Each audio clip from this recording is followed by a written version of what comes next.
এইটো ভূপেন বৰাৰ প্ৰতি মোৰ সন্মান। যোৱাকালি ৰাতিয়ে ভূপেন বৰা ডাঙৰীয়াৰ লগত মই কথা পাতিছিলোঁ। তেওঁ বিজেপিত যোগদান কৰাৰ সিদ্ধান্ত যোৱাকালিয়ে আমি কথা পাতি লৈছিলোঁ।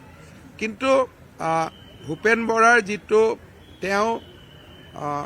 তেওঁৰ যিখিনি সেৱা বা তেওঁৰ যিখিনি জনকল্যাণমূলক কাম, যেনেকৈ বিহপুৰীয়াত মাধৱদেৱ কলাক্ষেত্ৰ আমাৰ চৰকাৰৰ দিনত হৈছিল, কিন্তু মাটি বাৰী ভূপেন বৰাই কৰি দিয়া আৰম্ভণি তেওঁ, মাধৱদেৱ বঁটা আৰম্ভণি তেওঁ।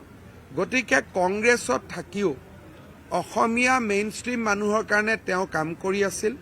মই ভাবোঁ যে তেখেতক পাৰ্টিত তেওঁ আমাৰ কাৰ্যালয়ত গৈ যোগদান কৰিব পাৰিলেহেঁতেন, কিন্তু মোৰ এজন পাৰ্টিৰ কাৰ্যকৰ্তা হিচাপে মোৰ দায়িত্ব যে যেতিয়া ভূপেন বৰাৰ দৰে এজন ব্যক্তিয়ে কংগ্ৰেছ ত্যাগ কৰি বিজেপিত যোগদান কৰে, মই নিশ্চয় আহি তেওঁক মাত কথা দিবও লাগে। আৰু মই কংগ্ৰেছত থাকোঁতেতো ইয়াত প্ৰায়ে আহি আছিলোঁ, গতিকে এইটো মোৰ কাৰণে নতুন এড্ৰেছো নহয়।